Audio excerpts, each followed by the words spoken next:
Bonsoir à vous, chers résidents de la commune de Conseillonne. Aujourd'hui, nous allons parler de Monsieur le Président de la République française, c'est-à-dire Macron. Monsieur Macron. Euh, J'espère du fond du cœur que qu'aucun des résidents de la commune de Conseillonne n'a été surpris face aux révélations de Madame Candace Owen aux États-Unis, qui elle justement a fait carrément une série, je dirais, de vidéos, une série enquête sur le, le genre, ou bien sûr la nature physiologique, la nature sexuelle de l'épouse de Monsieur le Président de la République française. Et il se trouve, du moins c'est ce qu'elle affirme, que la Brigitte, en fait, ne serait pas une gynophore, mais en réalité serait un gynomale. Un gynomale. Vous vous rappelez de la terminologie. Pourquoi est-ce que je disais que ça ne devrait pas vous surprendre? Ça ne devrait pas vous surprendre parce qu'en fait, à l'époque, j'avais préparé une vidéo dans laquelle je ne parlais pas de Brigitte en soi, mais je me questionnais, je faisais des questionnements sur la nature de la visite d'une certaine Rihanna à l'Élysée. Parce que je me disais, c'est un raisonnement par induction, par déduction. Rihanna, c'est mon opinion, il y a de fortes chances en fait qu'elle soit un gynomale. Pourquoi donc? Et c'est une chanteuse, ce n'est pas une politicienne, ce n'est pas une politique, ce n'est pas elle n'est pas particulièrement engagée en matière de gestion de la police de la ville, de la cité. Qu'est-ce qui pouvait vraiment rapprocher ces deux individus provenant de deux mondes complètement différents? Mais alors, complètement. C'est-à-dire, elle, la pop star, et lui, le président, quand même, de l'une des plus grandes puissances de cette planète. Il a quand même reçu à l'Élysée. Après, il n'y avait pas que ça. Il y avait cet autre épisode où l'Élysée recevait une fois de plus une troupe de... Et là, même moi, votre humble serviteur qui suis outsider, c'est-à-dire je pouvais voir une certaine dégénération, quelque chose de vraiment malsain dans cette visite, quoi. L'Élysée, c'est-à-dire, c'est comme voir une culture française vraiment en train de se désagréger. Et c'était une troupe de comédiens, de danseurs. Mais quels danseurs? Vous voyez, c'est,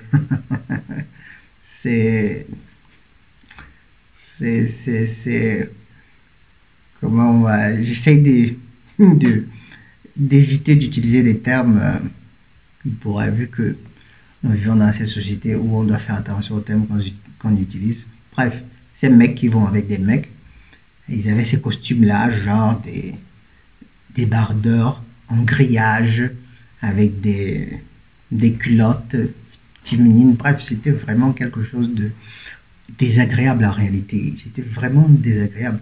Et donc, que de les recevoir à l'Élysée, pour quelle raison? C'était suspect. Vraiment suspect. Mais bref, le fait de la visite, c'était surtout le fait de la visite de Rihanna à l'Élysée qui m'a un peu mis la puce à l'oreille. Donc, Rihanna, gynomale, donc à la base un mâle, qui va rendre une visite à Macron. Deux possibilités. Soit le Macron lui-même est une andromèle, ou alors c'est un male lover. C'est quelqu'un qui aime bien aiguiser des sabres. C'était là les deux seules possibilités. Et je crois qu'au final, c'était la deuxième hypothèse qui était celle fondée. Et je crois que c'est une technique, c'est un expédient assez simple que beaucoup d'individus, disons, homosexuels ont trouvé pour vivre en toute paix leur homosexualité. C'est-à-dire que de se taper d'essayer de taper une andromèle. Une andromèle, c'est-à-dire, non, autant pour moi, un gynomale, qui va permettre de sauver un peu les apparences, c'est-à-dire qu'il ne va pas trop attirer l'attention sur son homosexualité. Je crois qu'en fait, c'était même déjà le cas pour l'un des présidents des États-Unis, notamment le sieur Barack Obama. Et dites-vous bien qu'il y avait probablement de nombreux autres cas, tout à fait, parmi les présidents de ces autres pays-là. C'est juste que dans le cas de Sir Barack Obama, c'était bien trop visible. La Michelle, ou bien la Michael, avait des épaules trop larges. Elle avait une largeur de tête vraiment... Et dites-vous bien, mes chers amis, dites-vous bien que ça ne se limite pas seulement au monde de la politique. C'est même pire encore à Hollywood. Je vous ai souvent parlé de Angelina Jolie. Je vous ai parlé de Madonna, Pink, Cavill. Je vous ai parlé de toutes ces personnes-là. Et aujourd'hui, aujourd'hui, gare à vous si vous n'avez pas appris si vous n'avez pas affûté votre regard pour ne pas vous trouver dans des situations en train de copuler avec une personne du même sexe, croyant être en train de copuler avec une gynophore. Nous vivons dans un monde qui est devenu c'est un enfer. C'est un enfer qui est encore bling bling. On ne s'en rend pas compte, mais comme il le dit si bien, les seigneurs ténébreux, ils accompliront leur plan une goutte à la fois. Une goutte à la fois. Vous devez savoir, vu qu'on en parle ici, que leur plan ultime, c'est d'hermaphroditiser, ou bien de rendre hermaphrodite la totalité de la population humaine sur la planète. Et justement, ils n'y vont pas de main morte. Ils ont mis en marche tout un arsenal à travers les représentations, c'est-à-dire à travers les symboles. Vous savez, on n'est pas seulement ce qu'on mange, on est aussi ce qu'on regarde tout le temps. Et peut-être que des fois, ce qu'on regarde a beaucoup plus d'impact. Vous allez voir par exemple que dans les dernières productions d'Hollywood, cinématographiques d'Hollywood, peut-être ces 10 dernières années, il est très difficile de ne pas avoir dans chacun de ces films au moins un gynomale ou une andromèle. C'est délibéré, c'est délibéré. C'est pour que cette image-là, ça devienne vraiment predictive programming, vous vous rappelez, que ce soit naturel dans les esprits des enfants qui regardent ces films, de sorte que demain, lorsqu'on dira, maintenant vous êtes obligés, lorsqu'ils essaieront d'imposer la chose, beaucoup l'accepteront parce qu'ils y ayant grandi. Exactement, c'est ça l'intention.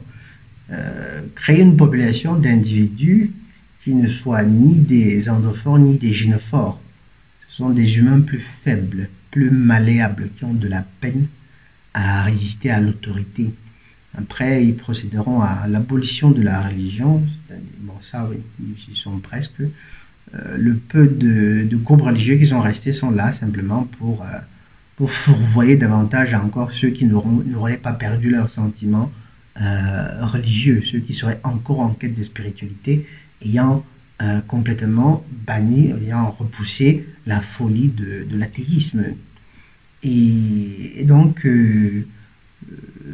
nous sommes dans ces sociétés-là, ce qui sera un enfer réel. Un enfer réel. Ils ont vraiment détruit les piliers de la société. On a détruit la famille, on a détruit le sexe, le genre. On est en train de détruire la race. Après, on détruira complètement la religion. Et puis, ce sera bon. Ce sera bon. Et lorsque ce sera fait, lorsqu'ils auront atteint un degré de destruction de ces 4 piliers assez vastes, ils pourront simplement, ils viendront avec cette chère marque de la bête. Et dites-vous bien que cette marque de la bête, ils n'auront même pas besoin de l'imposer. Non, non, non. Ces chers humains iront la demander de façon très spontanée. Vous avez remarqué par exemple que tous ces numéros qu'on vous donne un peu de partout, numéros d'identification unique, code fiscal en Italie, sécurité sociale. Ces numéros, ce sont petit à petit, une goutte à la fois, ils disent. Ce sont des numéros qui habituent notre cerveau sur des générations, hein, à l'idée que, à cette idée sous-jacente, qu'un jour, on ne sera plus des individus, mais simplement des numéros. On dira, il sera plus question de Dr Rando, il sera question de matricule 99978 10 15. Et oui, Iblis est vraiment le maître de ce monde. Iblis est vraiment le maître de ce monde. Et si vous n'avez pas encore entamé votre quête spirituelle, mes chers amis, vous faites bien de le faire, parce que les sphères infernales sont une réalité. Ah oui, sont une réalité tangible. Et vous n'avez vraiment pas envie de vous y trouver. Vous n'avez vraiment pas envie de vous y trouver.